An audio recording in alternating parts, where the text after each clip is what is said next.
नमस्कार साथियों, स्वागत है आप सभी का एक बार फिर से टीचर सॉल्यूशन के यूट्यूब चैनल पे। तो काफ़ी बच्चों के कमेंट आ रहे थे कि जो सीटेट का सर्टिफिकेट है उसमें जो करेक्शन के लिए है, तो हमने वैसे तो वीडियो बना दी थी, ठीक है, आप सबको बता भी दिया था कि किस चीज़ में करेक्शन होगा किस चीज़ में नहीं।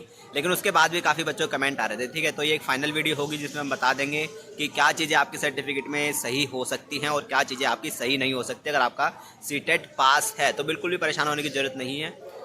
तो मैम, क्या क्या बच्चों की कमेंट आपने देखी चैनल पे कि क्या वो पूछ रहे थे? नहीं, आप लोग पूछ रहे थे कि डेट ऑफ बर्थ चेंज हो जाएगी। तो नहीं, डेट ऑफ बर्थ चेंज नहीं होगी। ना आपका डेट ऑफ बर्थ, ना आपका फ़ोटो, ना सिग्नेचर और मोबाइल नंबर, ये बिल्कुल भी चेंज नहीं होगा। अगर इसमें आपको गलती हो गई है तो आपको दोबारा एग्ज़ाम देना पड़ेगा। और ईमेल आईडी वगैरह? नहीं, ईमेल आईडी भी चेंज नहीं होगा। बिल्कुल बिल्कुल। तो मैडम का जो सीटेट है पेपर 2 की अगर मैं बात करूँ, जिसमें काफ़ी बच्चों के कम मार्क्स हैं और काफ़ी कम संख्या में बच्चों ने पास किया है, तो मैडम का जो पेपर 2 है काफ़ी अच्छे नंबरों से पास हुआ। कितने नंबर आए मैम आपके पेपर 2 में? मेरे 122 आए हैं। 122 नंबर से मैडम ने पेपर क्लियर करा है सीटेट का पेपर 2, जो कि बहुत अच्छी बात है, ठीक है। और बच्चों का ये भी डाउट है कि क्या सिलेबस आने वाला सीटेट कब तक ये हो सकता है, क्या आप क्या कहेंगे? आने वाला सीटेट जुलाई या फिर अगस्त में हो जाएगा आपका। बिल्कुल बिल्कुल। तो बिल्कुल अच्छे से तैयारी करेगा आगे आने वाले सीटेट की। और कुछ बच्चे ये भी पूछ रहे थे कि जो क्या सिलेबस पैटर्न कुछ चेंज होगा या नहीं होगा, क्या कुछ निकल के आ रहा है? नहीं, इस बार आपका कोई भी सीटेट में चेंज नहीं है, कोई भी सिलेबस में चेंज नहीं होगा। अगर होता तो पहले ही नोटिफिकेशन आ जाता, और इस बार कोई भी चेंजेस नहीं दिखेंगे आपको। बिल्कुल बिल्कुल।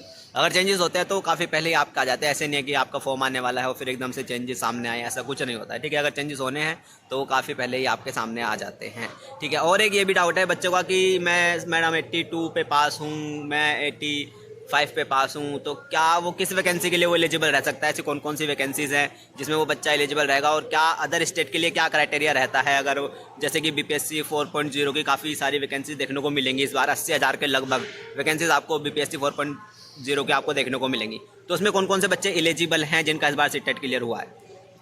देखिए, अगर आप जनरल हैं तो आपको 90 मार्क्स चाहिए ही चाहिए। अगर उससे कम है तो आप दोबारा एग्ज़ाम दीजिए। अगर आप एससी, ओबीसी या फिर एसटी हैं तो 82 पे आप क्वालिफाई हैं, पर अपने स्टेट में। अगर आप अदर स्टेट में जाते हैं तो आपको 90 ही चाहिए। तो मेरा कहना तो यही है कि आप एससी हो, एसटी हो, ओबीसी हो, कुछ भी हो, आप लोग 90 मार्क्स अगर लाते हैं तो ही आप अदर स्टेट में एलिजिबल हैं। अदरवाइज़ अगर आप 82 पे मानते हो कि मैं पास हो गया हूँ, तो आप सिर्फ अपने स्टेट के लिए क्वालिफाई हो। तो आप 90 मार्क्स लाओ और हर स्टेट में एग्ज़ाम दो, वरना कोई फ़ायदा नहीं है। बिल्कुल बिल्कुल। अगर आप वही हैं कि अगर आप बिहार के SC ST OBC है तो आपका 82 पे हो जाएगा, ठीक है, आप दे पाओगे BPSC TRE 4.0। लेकिन आप अगर अदर स्टेट के SC ST OBC हैं तो आपको 90 नंबर आपको चाहिए वैकेंसीज में बैठने के लिए, ठीक है। तो आपके 90 नंबर में आपका पास होना चाहिए था सीटेट, तो तब जाके आप दे पाते ये वैकेंसी जो आएंगी। लेकिन होपफुली हो सकता है कि बिहार टेट हो जाए उससे पहले, वैकेंसी आने से पहले, है ना, क्योंकि काफ़ी बच्चे वहाँ पे डिमांड कर रहे हैं कि बिहार टेट करवाइएगा। और हो सकता है कि आपका ये सीटेट हो जाए और वैकेंसी हल्की सी थोड़ी लेट आए, लेकिन वैसे तो चांसेस नहीं है। चांसेस आपके मार्च या अप्रैल में ही आपके नोटिफिकेशन आने के बिहार 4.0 के अगर मैं बात करूँ तो, ठीक है। तो ये सारी चीज़ें थी जो कि हमने आप लोगों को बताई है। और अगर भी कोई आपका डाउट रहता है तो आप कमेंट बॉक्स में कमेंट करके हमसे पूछ सकते हैं। बाकी बने रहिएगा, चैनल से जुड़े रहिएगा, अपना ध्यान रखिएगा। और जल्दी हम मैडम के जो आपका स्कोर कार्ड है उनके साथ आएंगे आप लोगों के साथ और दिखाएंगे। और अगर आपको तैयारी करनी है सीटेट की अगले, और पैडागोजी बिल्कुल अच्छे से अगर आप नहीं कर पाते हैं और हमारे चैनल पे तैयारी करनी है अच्छे से बिल्कुल मैडम के साथ मिलके, तो आप चैनल को सब्सक्राइब करके रखिएगा और बेल आइकन को प्रेस कर लीजिएगा, क्योंकि आने वाले सीटेट की तैयारी आपको मैडम बिल्कुल अच्छे से करवाने वाली हैं। और बिल्कुल उसी के साथ ही आपका एग्जाम क्वालिफाई होगा जिस तरह से मैडम का इस बार हुआ है 122 नंबर के साथ, ठीक है। तो चलिए बने रहिएगा, अपना ध्यान रखिएगा, खुश रहिएगा। नमस्ते, टाटा, थैंक यू, धन्यवाद।